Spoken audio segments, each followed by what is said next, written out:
भारत में एक ऐसा आइलैंड भी है जिसकी पेट्रोलिंग व सिक्योरिटी भारत की नेवी करती है, पर भारत की नेवी भी इस आइलैंड पर चाहकर भी नहीं जा सकती है। जी हाँ, अंडमान निकोबार आइलैंड से 50 किलोमीटर दूर ये आइलैंड नॉर्थ सेंटिनल आइलैंड के नाम से जाना जाता है, जो पूरे 60 किलोमीटर के एरिया में फैला हुआ है। ये आइलैंड इतने घने जंगल से घिरा है, यहाँ होने वाले वाक्य को भी नहीं ड्रोन से देखा जा सकता है या नहीं कोई सैटेलाइट से देखा जा सकता है कि यहाँ कौन सा कबीला रहता है या और यहाँ रहने वाली जनजातियां हमसे कौन सा राज छिपा रही है। अब तक की हिस्ट्री में बहुत लोगों ने यहाँ जाने की कोशिश की, लेकिन ये नंगे तरंगे लोग किसी भी सूरत में बाहर के लोगों को अपने आसपास मंडराने ही नहीं देते हैं, और जान लेने में तो इन लोगों ने महारत हासिल कर रखी है। इन लोगों ने पिछले 60,000 सालों से भारत के इस आइलैंड में एक अलग ही दुनिया बसा रखी है।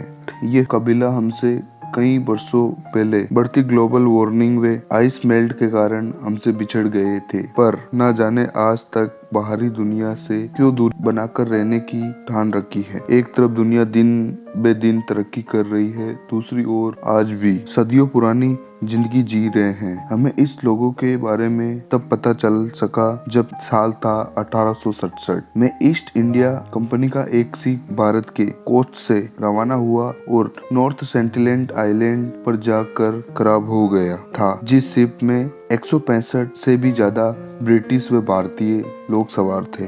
फिर उन्होंने सोचा कि ये आइलैंड सुनसान है और हम लोग कुछ दिन यहाँ गुजारेंगे, पर फिर 2 दिन निकले और तीसरे दिन कबीले के कुछ लोग आए और ताबड़तोड़ तीरों की बारिश कर दी थी।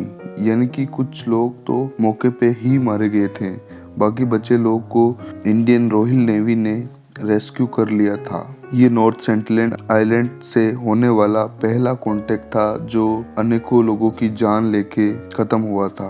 फिर करीब 13 साल के बाद किसी ने भी नॉर्थ सेंटिनल आइलैंड पर आना तो दूर किसी ने जाकर भी नहीं देखा था। फिर 1880 में ब्रिटिश गवर्नमेंट ने एक ब्रिटिश लॉर्ड को यहाँ का क्राउन एडमिनिस्टर बनाकर भेजा गया था, जिसका नाम मॉरिस विडाल पोर्टमैन था, जिसने नॉर्थ सेंटिनल आइलैंड पर जाने का फैसला लिया था, क्योंकि पोर्टमैन उस सारे एरिया से रूबरू होना चाहता था जिसका उनको क्राउन एडमिनिस्टर बनाया गया था। फिर पोर्टमैन ने कुछ ऐसा करने की सोची कि ये कबीले के सारे लोग बाहरी दुनिया से मिलजुल जाए। पोर्टमैन ने सोचा कि ये कुछ लोगों को किडनैप करेगा और उनको अपनी ओर आकर्षित कर बताना चाहता था कि हम सब भी आम आदमी ही है और हम जो भी कर रहे हैं वो उनके भले के लिए ही कर रहे हैं। फिर पोर्टमैन नॉर्थ सेंटिनल आइलैंड पर गया और 2-3 दिन छिपने में कामयाब हो गया और एक अच्छे मौके की फिराक में था कि वो कबीले के कुछ लोगों को किडनैप कर ले जाना चाहता था। फिर आखिरकार उसको एक कपल और 4 बच्चे दिखाई दिए और पोर्टमैन उनको किडनैप कर उस आइलैंड से दूर लेके जाने में कामयाब हो गया था। और ये कपल व 4 बच्चे वो पहले लोग थे जिन्होंने पहली बार अपनी आंखों से बाहरी दुनिया देखी है। फिर पोर्टमैन के प्लान के मुताबिक ये था कि इनको बाहरी दुनिया की लैंग्वेज व टेक्नोलॉजी के बारे में बताएंगे, जिससे वे अपना जीवन आसानी से बिता सकते हैं। पर पोर्टमैन का सारा प्लान चौपट हो गया था, क्योंकि बरसों से ये लोग आइसोलेट थे, जिनकी वजह से बाहरी दुनिया के वायरस को वो कपल झेल ही नहीं पाए थे, जिसकी वजह से वो मारे गए थे। पोर्टमैन समझ गया कि इन चारों बच्चों को वापस छोड़ने में ही फायदा है। फिर उन्होंने उनको वापस छोड़ दिया गया था। कुछ लोगों का तो मानना है कि वो चारों बच्चे भी कुछ वायरस लेके गए होंगे, जिनकी वजह से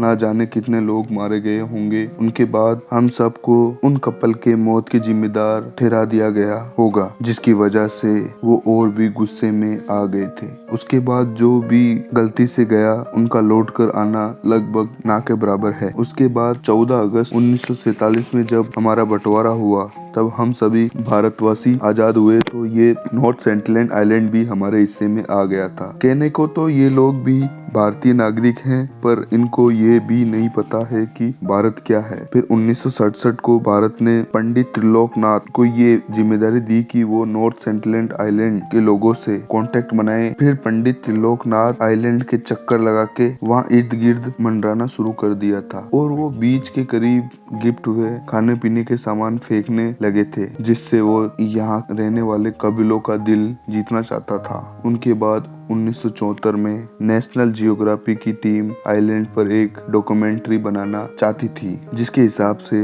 वो आइलैंड पे गई और उन्होंने डॉक्यूमेंट्री को नाम दिया था man in search of man. और इस टीम में इनके साथ सिक्योरिटी गार्ड और त्रिलोकनाथ पंडित भी मौजूद थे और उनका प्लान था कि वे बीच के करीब जाकर कबीलों के लोगों को कुछ खाने पीने के सामान देकर करीब से शूटिंग करेंगे। इन लोगों ने 3 दिन तक उनके सामने गिफ्ट हुए खाने पीने के सामान फेंकते गए, लेकिन जैसे ही कबीले के लोग इनके करीब आए वो लोग फेंके गए गिफ्ट को उनके सामने ही तोड़ दिए और कबीले के तीरंदारों ने तीरों की बारिश कर दी। उन तीरों में से एक तीर डायरेक्टर की टांग में आके लग गई और नेशनल जियोग्राफी की टीम उल्टे पांव अपनी जान बचाकर वहां से भाग गई थी और इसके अलावा इनके पास कोई ऑप्शन भी नहीं था। उसके बाद नेशनल जियोग्राफी की टीम आज तक दोबारा वहां नहीं गई थी, लेकिन त्रिलोकनाथ पंडित अभी तक रेगुलर अपना काम कर रहे थे। आखिरकार काफी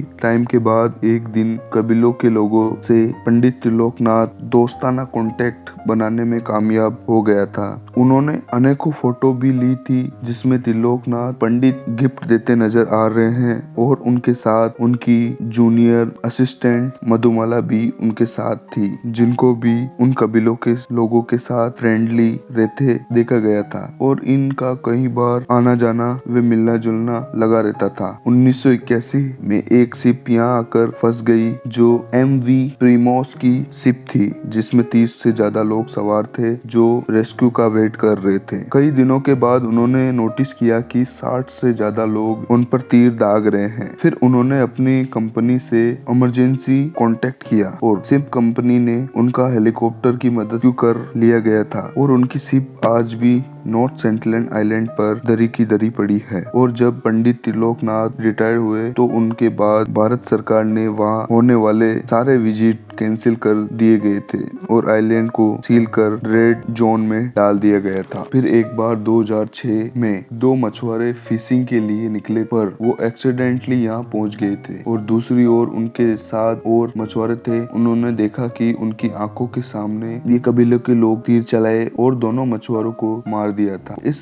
घटना के बाद 12 साल तक किसी ने नॉर्थ सेंटलैंड आइलैंड पर जाने की किसी ने हिम्मत भी नहीं की थी। फिर एक अमेरिकन जॉन एलन ने इनलीगल तरीके से यहाँ जाने की ठानी थी, जिसके बाद 14 नवंबर 2018 की रात को एक मछुआरे को 25,000 की रिश्वत देकर इंडियन नेवी कोस्ट गार्ड से बच कर 15 नवंबर को इस आइलैंड पर पहुंच गया था। उसके बाद जॉन एलन ने साथ लेके गए मछुआरे को दूर ही खड़ा रहने को कहा और वो कबीलों के बच्चे को गिफ्ट बांटने की कोशिश कर रहा था। जॉन क्रिश्चियन धर्म से ताल्लुक रखता था, जिसका यहाँ आने का मकसद था कि वो इन कबीलों के लोगों को बाइबल का पाठ पढ़ाएंगे और क्रिश्चियन धर्म की तरफ आकर्षित करेंगे। लेकिन कबीलों के लोगों ने जॉन को भी मौत की घाट उतार दिया था। लेकिन एक बात क्लियर थी कि इन कबीलों के लोगों ने अगर किसी पर रहम दिखाई तो वो थे त्रिलोकनाथ पंडित या उनकी जूनियर मधुमाला। और आज भी इस आइलैंड की सिक्योरिटी और पेट्रोलिंग इंडियन नेवी करती है